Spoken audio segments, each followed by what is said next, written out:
Welcome to Sunday, everyone. Are you aware that you are divine and not human? Are you aware that you are divine and not human, even as you inhabit this physical body with eyes and ears, nose, hands and feet? Are you aware that you're not this? And notice how this has been growing since you remember yourself and how it gets older every day. Have you noticed? One day it's going to disappear from this earth. But not you. Not you, the soul. You're immortal. Body's mortal. You're a spark of the divine fire, as God is, so are you.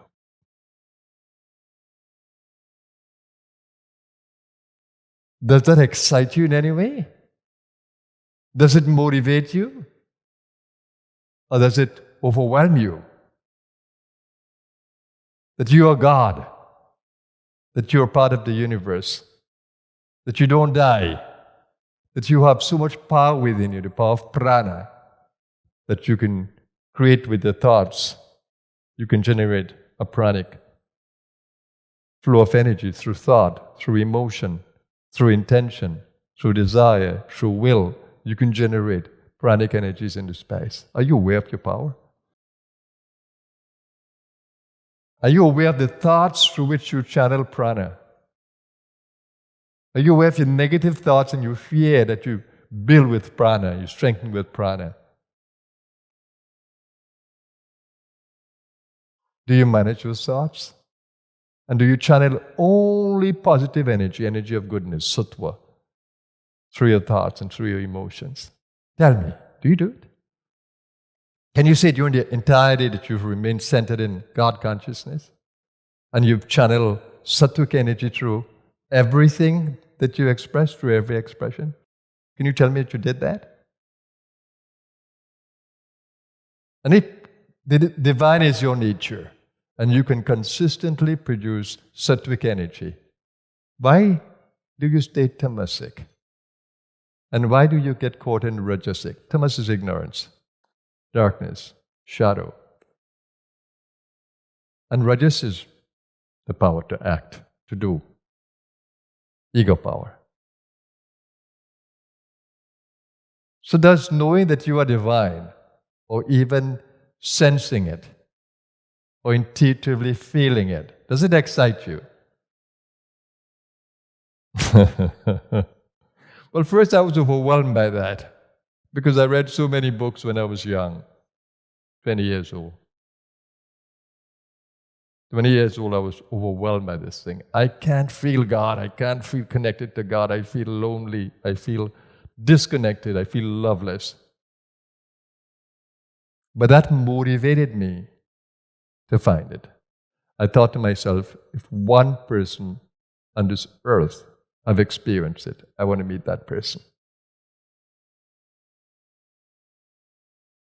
And so at 21 years old, I was traveling through India. Why? Because I was restless. I was overwhelmed. I needed to make this connection. I knew that I am divine, but I couldn't feel it. But the Guru made a difference. The magical energy of the Guru made a difference. I felt so blessed to know that these masters could create a space, an environment that we can do sadhana in, spiritual discipline. And I was fortunate to meet two great masters in India who touched my life deeply. And the darkness went. Love came into my space. Goodness came into my space. And more than anything else, a divine connection. I could feel God in every moment. And I held on to that. I held on to that because I never wanted to experience darkness again. And that's where I've stayed. And the light just grew and grew and grew and grew.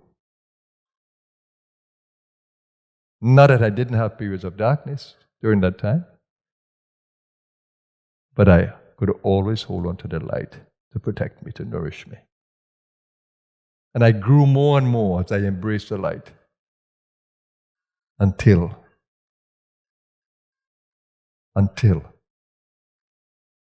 the light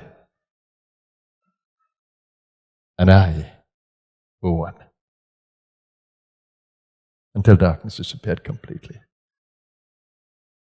So are you excited to know that you are a spark of the divine fire? Does your every action every day, your every emotion, your every intention reflect that? If it doesn't, then you know why all the misery and darkness and heartaches and loneliness and disconnection is there. And the most beautiful words that I could hear is, seek and you shall find. Knock and it shall be opened to you. Biblical words. They nourished me. The promise that if I seek, I will find. What kind of seeker are you? Are you motivated that you could find? And I sought this wisdom with such intensity. Why? Not because I wanted to get to some enlightenment, but to free myself of darkness. Every speck of darkness within me, I must be free of it. And that journey led me not only to come into the light, but it led me to understand that I am immortal and not mortal. And if I could live in the consciousness of immortality and light, so can you. So can you.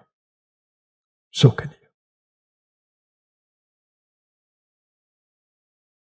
The Bible says you are the light. Christ said you are the light. And don't hide your light under a bushel, but let your light shine. Be the light. The Hindus say, Tat Tomasi, Tat Dawad. That infinite one, you are. And you know the Soham mantra? Soham, God and I are one. So I leave you with that on this beautiful Sunday.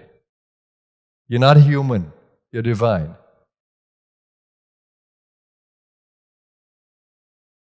You're not matter, you're consciousness, pure, infinite, powerful and divine. That you are. Have a blessed Sunday, everyone. Namaskar.